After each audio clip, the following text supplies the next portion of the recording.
What harm can they do?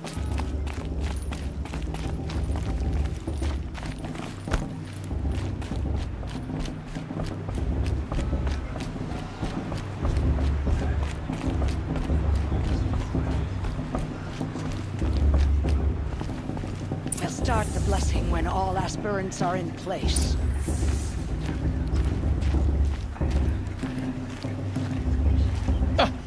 Oh! Expecting more tomatoes? In truth, I thought they were throwing stones. Stones hit a lot harder. You'd know the difference. If you wish to speak, we should do so after the ceremony. I'd rather not hold things up, or do anything else that angers these people. Perhaps the cards will come to me. I won't deny them the chance. Aloy, take your place right there. The prayer lantern is yours.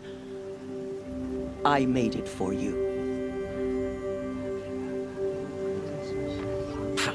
Blasphemy, sisters. Aspirants, before each of you sits a prayer lantern crafted by your mother. In her honor, light its flame.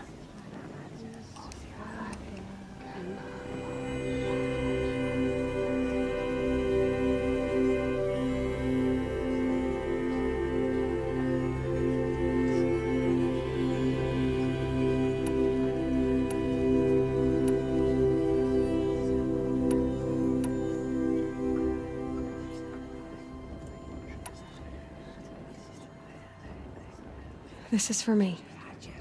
For all I did to make it here. And the answers I'll get after I win the proving. All Mother, hear our prayer. What is the child but a mother's hope that takes flight? A glowing flame that climbs the air, set free to the wind, sailing the sky till it fades and falls. So, from one to another, passes the chain of love.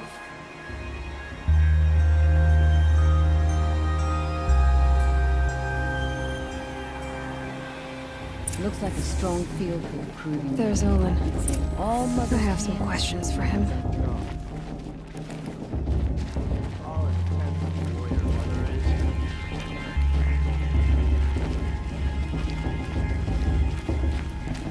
I won't let the Carja Faithless stop me from enjoying the festival. What harm can they do now? Well, I won't let the cards of faithless stop me from enjoying the festival. What harm can they do now?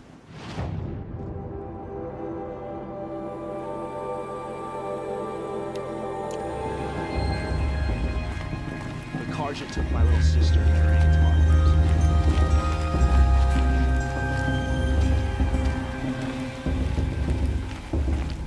I'm with High Matriarch Lansra.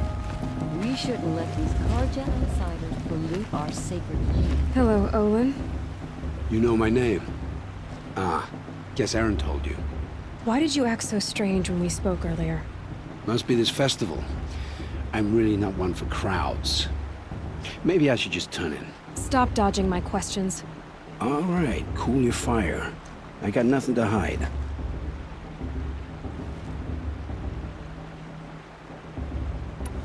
What are you doing here, Olin? Why come to Norland? Aaron needed a scout for his expedition, and a second for his drinking. That's all.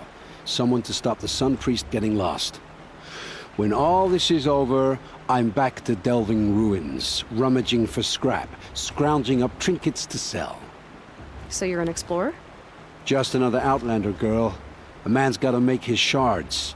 I just make mine in service to the King's court. That's all. I've never seen anyone else with a focus. Where exactly did you find it? In a ruin, north of the Claim.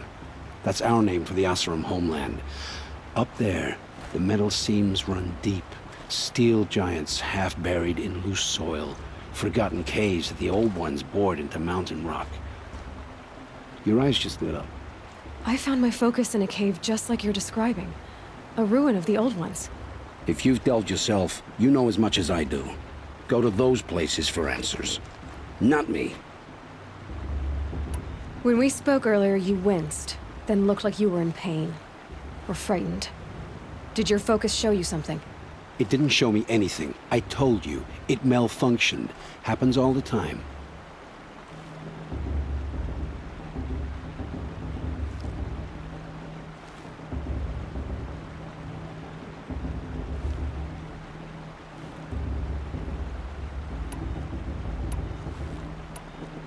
Mine's never malfunctioned, and I've had it since I was a child. So yours is in better shape then. I'm sure the land here is full of relics. Seeing how you Nora are too scared to delve the ruins. Because they think ruins are cursed. But I never said I think that. If the North acknowledges a curse, I'm inclined to agree. I don't understand. We have this device in common, but you can't wait to stop talking to me. I already have all the friends I need, girl. I don't need the bother. I'm used to being shunned by the tribe. I thought you'd be different. It's nothing personal. It really isn't. You should... try to enjoy yourself tonight. Big day tomorrow. Always best to make every day count. Everyone's acting like these cursed Karja are honored guests. Makes me sick. Aloy, now that the blessing has been made, you and I finally have a moment to speak. I hope the ceremony wasn't too unpleasant for you, given your circumstances.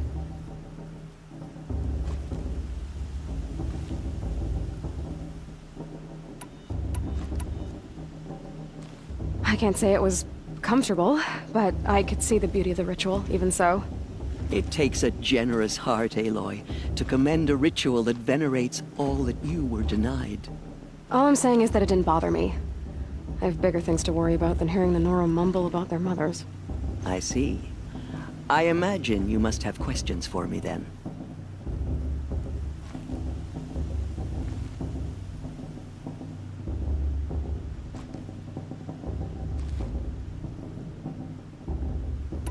Why was I made an outcast at birth, Tirsa? What crime could I have committed even before I was born? Aloy, this is not a question I can answer. Why not? It's simple enough. And what about my mother? Is she here tonight, watching me? Or is she dead? Is she here? Or nowhere? I am sure your mother is here with us, if only in spirit. That's not really an answer, is it?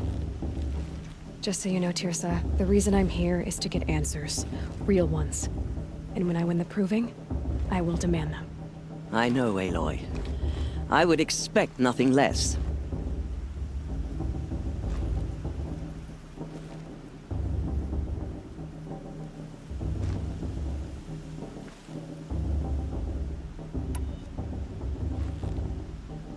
It surprises me the tribe lets outcasts run in the proving. It's not like the Nora to be so hospitable. It has always been law that any child outcast has this right, as a means to rejoin the tribe. So far as I know, however, you are the first ever to exercise this right. I'm not surprised. I doubt many outcast children survive long enough in the wilds to come of age. I think, rather, it is because child outcasts are so rare. In all my years, I've only known of one other child who was cast out. A boy of 13, who killed his mother. But at the proving 5 years later, he did not appear. No. I'd be surprised if he survived very long on his own. But at least he had a chance. Other tribes would have simply executed him. It may be hard for you to accept, Aloy. But the practice of shunning is, relatively speaking, humane. Oh, is it? Try it out for 18 years, Tirsa, and then let me know what you think. What about Rost? Why was he made an outcast? So, he never told you? He said he swore an oath never to speak of it. Yes.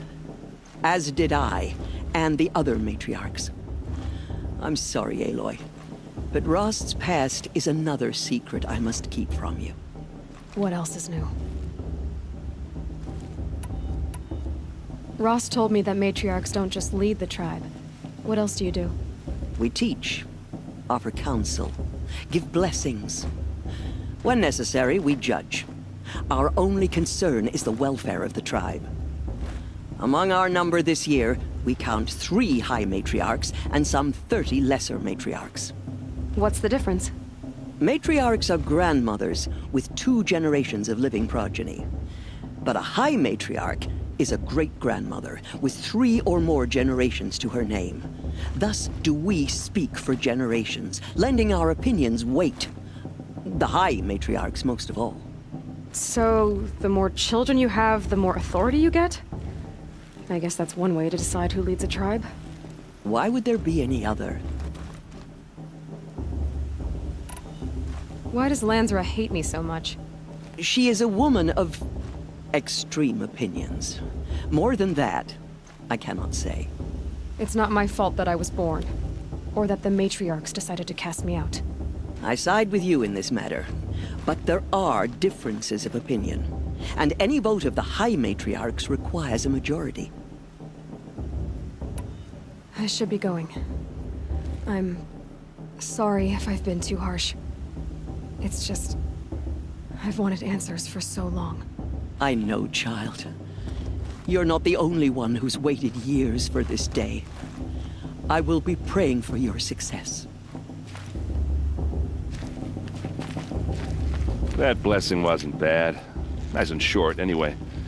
But I know a half-dozen Oseram tinkers who could put on a better fireworks show. Oops. I hope I'm not throwing a wet blanket on your sacred ritual. It was nice. Really. Yeah, well, good luck in that proving thing. Maybe I'll see you in Meridian someday. Who knows?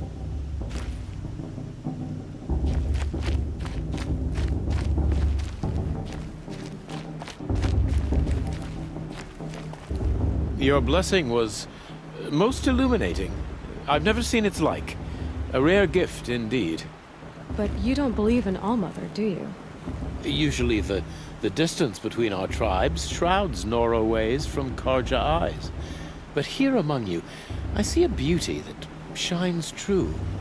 Perhaps Naman is right after all, that the sun's light brightens all lands and all peoples. Who's Naman? One of my brethren, who believes the sky is wide enough for the faiths of all tribes.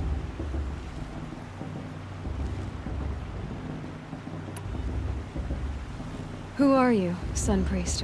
I am the Reverend Irid. The glory of the Karja is the sun's glory, reflected. We Sun Priests are but glimmers of its great light. You just said a lot, but you didn't tell me anything. My apologies. My duty is to carry out the will of the sun, by serving its emissary among us, the Sun King. I comfort those who walk by the light of day, and I travel to those in far reaches whom the light barely touches, bearing warmth. Who is the Sun King you speak for? His Luminance Avad is the 14th king of the Radiant Line. His light envelops the sky and everything beneath it. He is the chosen of the sun. By his divine rule, we are given sight and purpose. You speak highly of him. Do you know him well? By his nature, he is unknowable and infallible. We are his instruments, not his companions. I have been in his presence, but we draw down our hoods so as not to behold his light directly. He's the sun, he has total power, and no friends. That couldn't go wrong.